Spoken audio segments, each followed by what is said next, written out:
Pemirsa Embun Sorgawi, pada saat ini mari kita kembali merenungkan firman Tuhan dalam kitab Keluaran 2 ayat 1 sampai 10. Saya akan beri judul kebenaran firman Tuhan ini dengan melepaskan semua kekhawatiran kepada Tuhan. Tapi sebelumnya mari kita berdoa bersama-sama. Tuhan, kami akan mendengar apa yang Tuhan ingin sampaikan bagi kami. Berbicaralah kepada kami untuk kami dapat bukan hanya mendengar, tetapi kami dapat mengerti, memahami, serta melakukan di dalam kehidupan kami. Terima kasih untuk kesempatan ini Tuhan. Dalam nama Tuhan Yesus saja kami berdoa. Saudara, dapatkah saudara membayangkan betapa sedih dan galaunya apabila seorang ibu melahirkan seorang bayi, lalu merawatnya, tetapi setelah 3 bulan, bayi itu harus mati. Mungkin akan banyak ibu-ibu yang menjadi gila karenanya. Namun hal ini terjadi. Ada seorang tokoh di dalam Alkitab yang bernama Yohebed. Ia melahirkan bayi Musa. Merawatnya secara intens selama 3 bulan. Namun setelah itu, ia harus mempersiapkan segala sesuatu untuk melepaskan bayi itu. Karena perintah dari Firaun yang hendak membunuh bayi-bayi laki-laki orang Ibrani. Karena jumlah orang Ibrani itu makin bertambah besar dan membuat Firaun takut akan kekuatan orang Ibrani. Akhirnya Yohebed menyerahkan semua kekhawatirannya itu kepada Tuhan. Karena ia tidak dapat lagi menyembunyikan bayi Musa lebih lama lagi. Lalu ia meletakkan bayi Musa di sebuah peti pandan. Dan ditaruhnyalah peti pandan itu di tepi sungai Nil. Ia hanya bisa berdoa kepada Tuhan dan meminta Miriam untuk melihat apa yang akan terjadi dengan bayi Musa. Saudara, pada saat Yohebed melepaskan kekhawatirannya kepada Tuhan, maka Tuhan bertindak. Tindakan melepaskan kekhawatiran adalah bagian dari kehidupan yang dirancang Tuhan untuk membawa kita menuju pengalaman mempercayai Dia di dalam segala keadaan. Kita lihat apa tindakan Tuhan terhadap iman percaya Yohebed kepada Allah.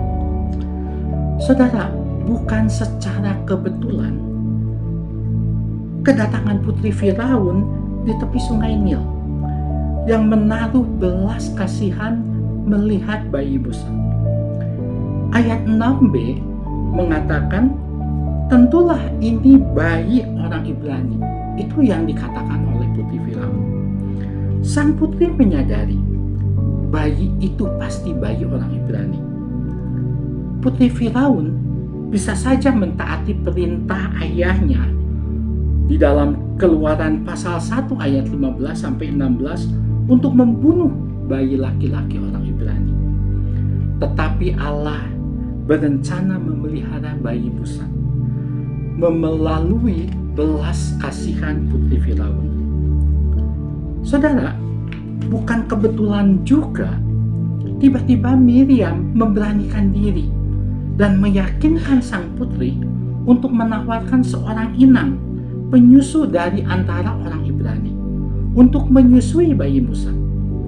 Akhirnya Yohebed kemudian diminta untuk menyusui bayinya dan ia diberi upah oleh putri tersebut. Ayat 9 berbunyi, maka berkatalah putri Firaun kepada ibu itu, ini Yohebed, bawalah bayi ini dan susukanlah dia bagiku, maka aku akan memberi upah bagimu.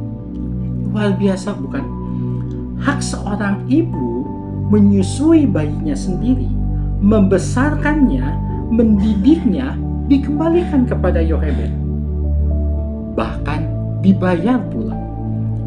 Ini adalah tindakan Allah yang luar biasa, yang tidak masuk akal. Tindakan Tuhan untuk menyelamatkan bayi Musa dari ketidakpastian masa depan. Saudara, pada Tuhan ada masa depan yang baik. Walau harus melewati jalan yang berliku, jalan yang terjal untuk sementara waktu. Saudara, mengapa semua ini terjadi? Kuncinya hanya satu. Karena Yochebed melepaskan kekhawatirannya kepada Allah, kepada sosok yang tepat, kepada pribadi yang tepat. Seorang bijak pernah berkata, iman itu ibarat mengizinkan Tuhan untuk mengayuh sepeda perjalanan kehidupan kita. Tuhan ingin kita belajar, melepaskan, dan percaya penuh kepadanya. Yochebed mengalami kesetiaan Tuhan pada saat ia melepaskan kekhawatirannya dan percaya sepenuhnya kepada Tuhan. Di dalam Kolose 3 ayat 5, Tuhan mengatakan bersyukurlah. Ini adalah bukti penyerahan diri penuh kepadanya setelah kita melepaskan kekhawatiran kita kepadanya. Dan di dalam Filipi 4 ayat 7 berkata, dan damai sejahtera Allah yang melampaui segala akal akan memelihara hati dan pikiranmu di dalam Kristus Yesus. Saudara, kedua ayat ini mendukung pembahasan kita pada saat ini, di mana apabila kita melepaskan kekhawatiran kita dan percaya penuh kepadanya, maka damai sejahtera Allah yang melampaui segala akal akan memelihara hati dan pikiran kita. Yesus adalah Tuhan yang bertanggung jawab atas kehidupan yang diserahkan sepenuhnya kepada Dia. Percayalah bahwa rancangan Tuhan bukanlah rancangan kecelakaan, melainkan rancangan damai sejahtera untuk memberi hari depan yang penuh dengan harapan, seperti yang tertera di dalam kitab Yeremia 29 ayat 11. Jadi saudara, bertumbuhlah di dalam iman kepada Tuhan untuk setiap pengalaman hidup kita yang akan menjadi pengalaman iman bersama dengannya. Apakah kita sedang menanti kesetiaan Tuhan di dalam kehidupan kita? Inilah saatnya untuk kita belajar melepaskan kekhawatiran di dalam genggaman tangan kita dan menyerahkannya kepada genggaman tangan Tuhan. Percayalah kepada Tuhan dan izinkan Tuhan mengayuh sepeda kehidupan kita.